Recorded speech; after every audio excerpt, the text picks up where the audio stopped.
It was a cold, moonless night. Mark was driving down a road he had never seen before. His GPS had led him here, taking a detour from the main highway. The road was quiet. Too quiet. For the past hour, not a single car had passed him by.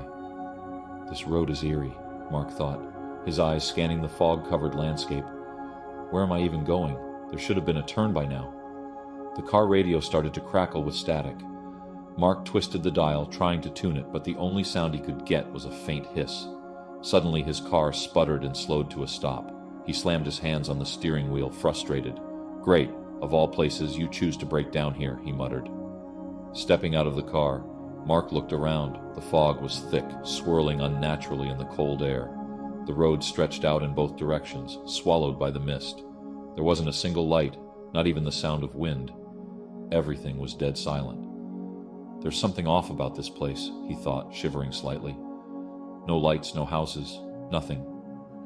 Mark pulled out his phone, hoping to call for help, but there was no signal. He cursed under his breath and decided to walk, hoping he'd find someone, anyone. He started down the road, his footsteps echoing in the emptiness.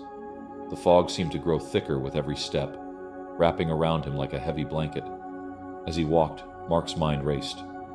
I just need to find a house or maybe another car. Someone has to live around here, he told himself. But the road seemed endless.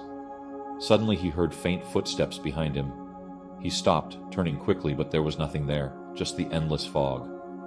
"Hello?" Mark called out, his voice shaky. "Is someone there?" Silence. He shook his head, laughing nervously. "It's just my imagination. Just the fog playing tricks on me." But as he continued walking, the footsteps returned, this time louder and closer.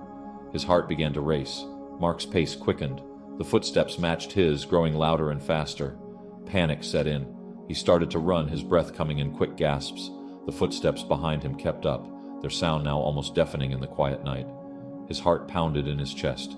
"What the hell is going on?" he shouted, fear gripping him. "Who's following me?" The footsteps stopped abruptly. Mark stumbled and fell to the ground, breathing heavily.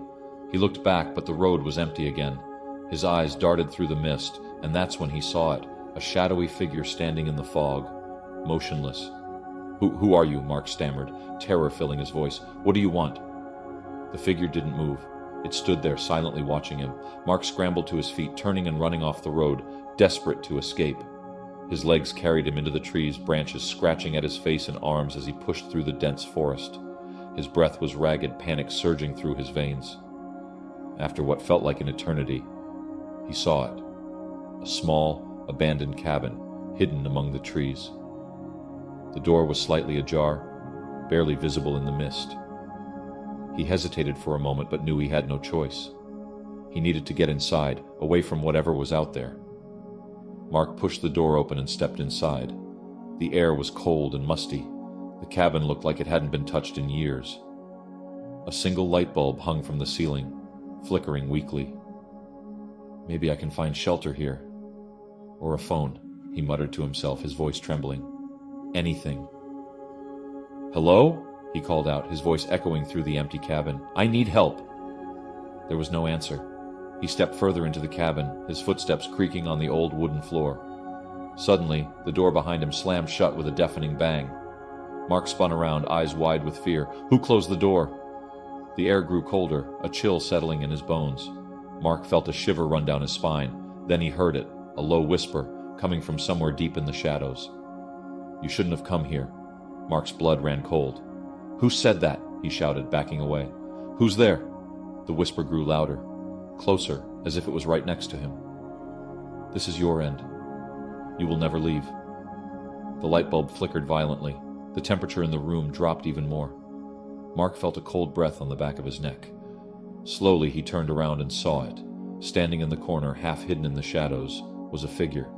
Its face was pale, eyes hollow, staring right into him. "No, please let me go!" Mark screamed, stumbling back. The figure stepped forward, its movement slow but deliberate. Its voice was now a low, menacing growl. "You've entered my domain. Now you belong to me." Mark tried to run, but the door was locked. The walls of the cabin seemed to close in on him, trapping him inside.